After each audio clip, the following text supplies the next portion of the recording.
Samtang patay ang duwa ka individual, samtang duwa naman ang pilasonya matapos makabunggo ang ilang ginasakyan nga ambulansya sa poste sa solar light sa Purok Biante, Barangay Recreo, Banuas, sang Pontevedra, Negros Occidental.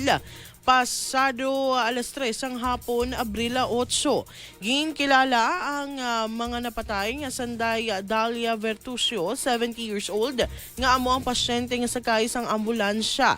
Residente sa Barangay 3, Poblasyon, Isabela, kag ang ambulance crew nga si Peter Aguarin, 30 years old, residente sa Barangay Cebucacuan, Isabela.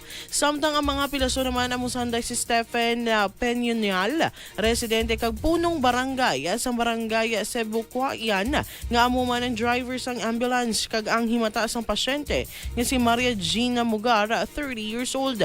Sa interview sa Radyo Bacolod kay Police Captain Darrell Kuhutan, hepe sa Pontevedra Municipal Police Station, padulong ang ambulansya sa syudad sa Bacolod agud idulong ang nasambit nga pasyente. Sa inisyal nga investigasyon, mayara sang gilikawan nga tricycle ang ambulansya apang sa paglikaw sini na alang-alang kag nadulaan sang kontrol gani nagliko sa natuo nga direksyon nga nagtuga sang pagkabunggo sa isa ka street light.